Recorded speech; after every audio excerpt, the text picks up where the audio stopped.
Ya, Assalamualaikum warahmatullahi wabarakatuh.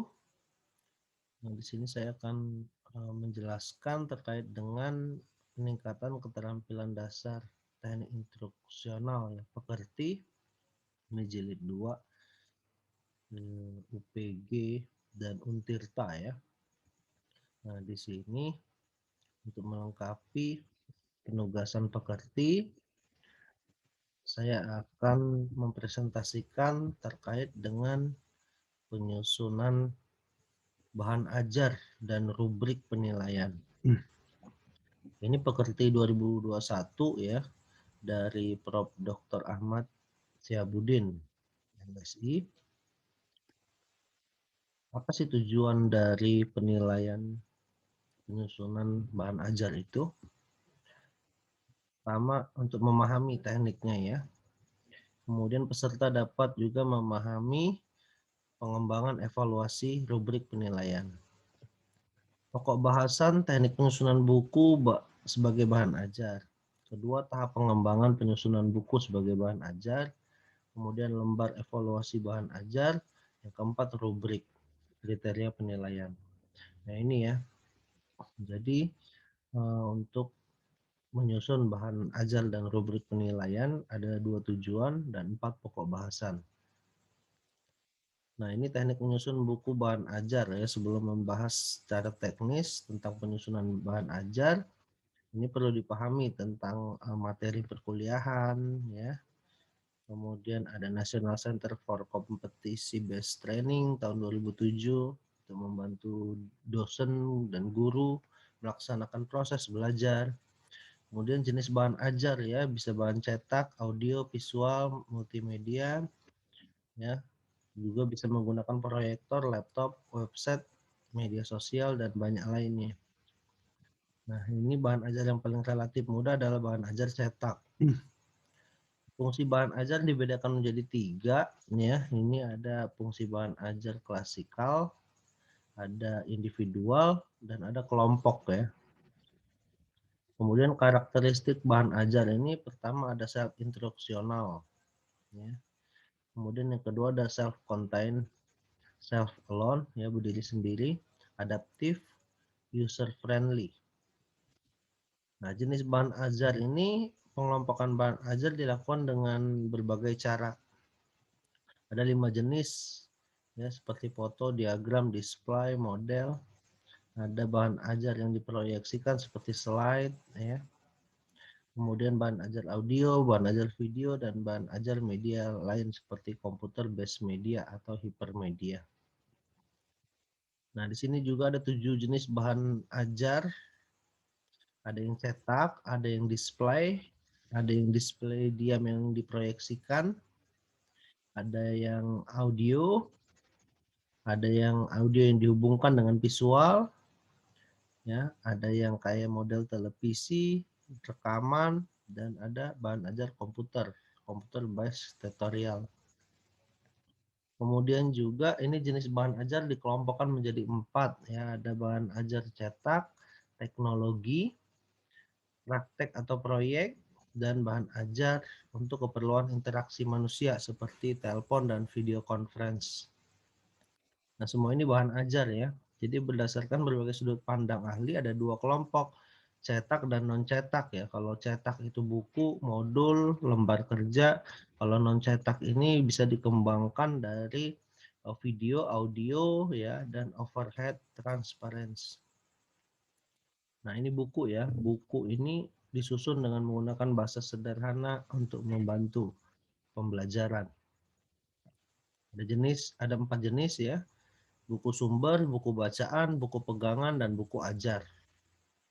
Nah ya, buku sumber itu referensi, buku bacaan itu seperti cerita, novel ya. Buku pegangan itu seperti pengajaran, untuk proses pengajaran. Kalau buku ajar itu tersusun sistematis berisi bahan-bahan materi yang diajarkan. Nah ini handout ya, ini pegangan untuk peserta didik.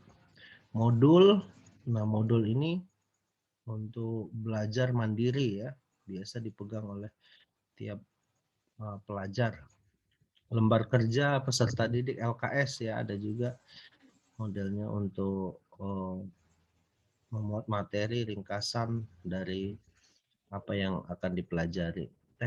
Kemudian teknik penyusunan bahan ajar cetak, antara lain judul atau materi yang disajikan. Kemudian menyusun ajar cetak, ada 6 hal seperti susunan tampilannya yang menarik, bahasanya mudah, mampu menguji pemahaman, ada stimulan ya, seperti pembacaan untuk berpikir, nyaman dibaca, dan ada instruksi seperti teks, bahan kajian, dan lembar kerja. Nah, di sini ada bagian pengembangan bahan ajar ya. Nah, ada karakteristik isi pesan pembelajaran yang akan disampaikan, ada interaksi belajar, ada pengelolaan kelas, pemilihan bahan belajar. Nah, yang akhirnya seorang didik diharapkan untuk profesional dalam memahami. Tujuan pengembangan bahan ajar ini menyediakan bahan ajar sesuai tuntutan kurikulum, menyediakan bahan ajar dengan pertimbangan kebutuhan peserta didik, membantu peserta didik untuk memperoleh selain buku teks ya bahan ajar lain, kemudian memudahkan dalam melaksanakan pembelajaran. Nah, sebaiknya bahan ajar didesain lengkap.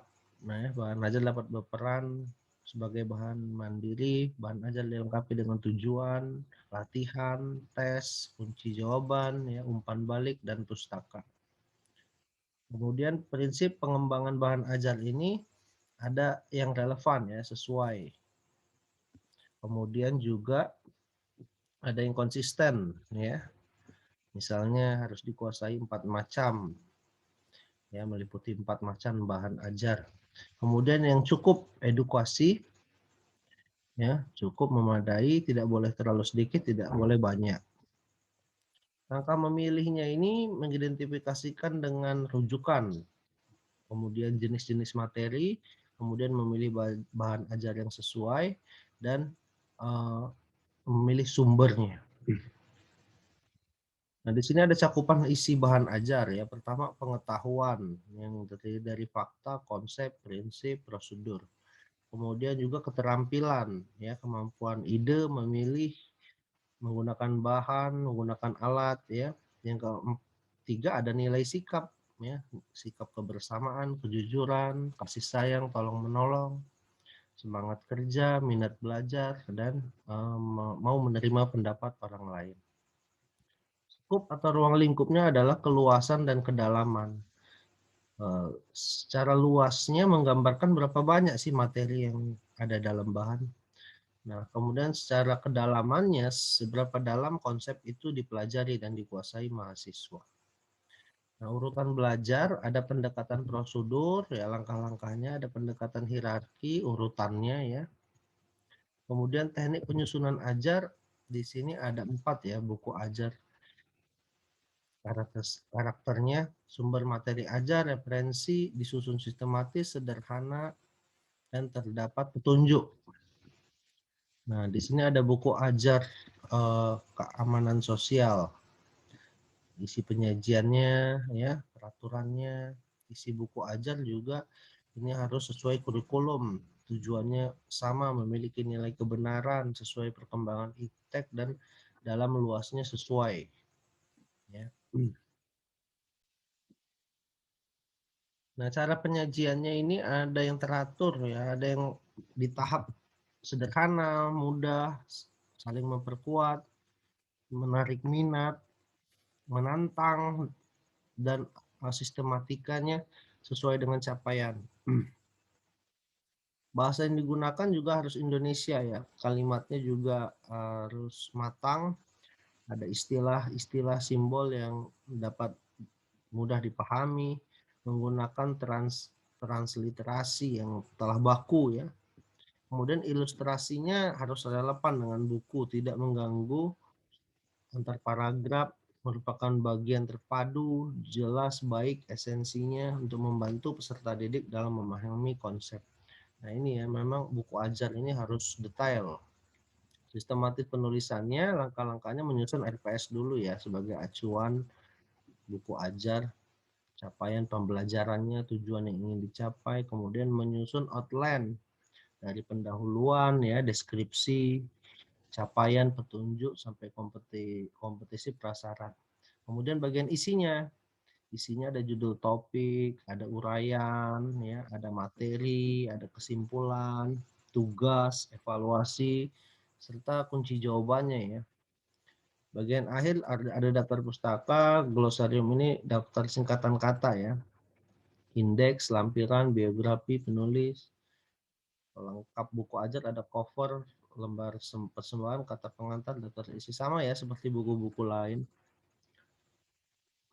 Terus pengembangan evaluasi nilai ini ada penilaian yang baik dan buruk ya, sifat kualitatif. Nah, kemudian juga berkualitas untuk menunjang keberhasilan. Terus juga adalah bagian dari proses pembelajaran dengan siklus demikian ya. Rancangannya ada profil, capaian pembelajaran, mata kuliah, dan rangkaian struktur kurikulum. Ini per semester ya. Pembelajaran ini dosen, mahasiswa, sumber belajar. Nah, ini jadi satu lingkungan. Luarannya akhirnya lulusan memiliki kemampuan yang baik ya. Dan di setiap bagian ini ada evaluasi. Penilaian terhadap paham ajar juga dapat memperbaiki kebutuhan belajar mahasiswa. Nah, ini bisa dilihat ya, desain pembelajarannya dari bagan demikian, analisis, desain, pembangunan, implementasi, dan evaluasi. Akhirnya merancang evaluasi sumatif. Beberapa aspek penting yang dinilai dari bahan ajar adalah materi, penyajian, keterbacaan, teks, dan bahasanya. Nah, ini ya aspek materi isi ini meliputi kesesuaian materi ya, seleksi organisasi materi. Penyajian ini terdiri dari sub aspek ya, ada tujuan, penyajian, bahan yang integrasi ya, penyajian bahan yang mendorong secara aktif dan kreatif ya. Perbacaan ini ada beberapa kata ya, kalimat, paragraf, teks wacana agar mudah. Nah, teks wacana gambar ini ada isi teks yang menggambarkan latar belakang, agama ya, strata sosial. Bahasa juga harus berkualitas ya. Seperti katanya harus tepat ya, instruksinya jelas, tepat. Kemudian latihan yang dikembangkan baik dan benar.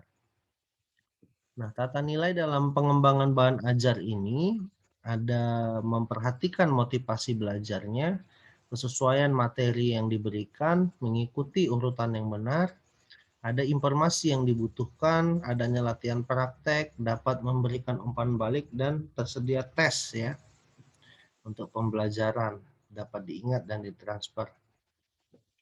Nah, ini menurut Harjanto, bahan ajar ini harus ada beberapa aspek, konsep ya, idenya, prinsip, kebenarannya, fakta kenyataannya, proses gerak perkembangannya, nilai suatu pola modelnya, dan keterampilan berbuat yang baik.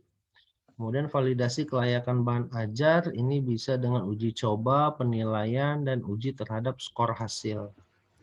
Evaluasi belajar juga ada beberapa komponen ya, komponen layak isi, ada kebahasaannya ya sesuai, penyajiannya juga sesuai dengan sub-sub demikian, terus kegrafikannya ya.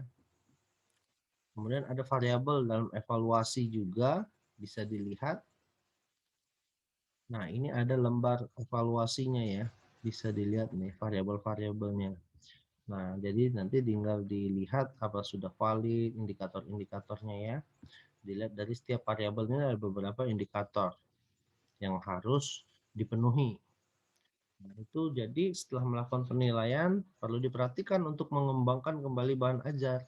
Setelah itu baru dihasilkan sebuah keputusan, kesimpulan ya untuk memperbaiki atau tidak.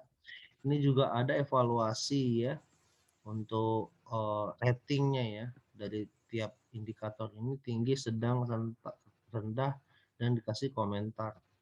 Apa saja ininya ya, kekuatan, kelemahan yang harus direkomendasikan ke depan. Ini juga sama, evaluasi medium cetak. Jadi pengembangan buku ajar harus sesuai dengan kurikulum yang ada. Evaluasi diperlukan untuk menghasilkan desain yang berkualitas untuk mencapai tujuan dari pembelajaran. Semoga bermanfaat. Terima kasih. Saya akhiri. Wassalamualaikum warahmatullahi wabarakatuh.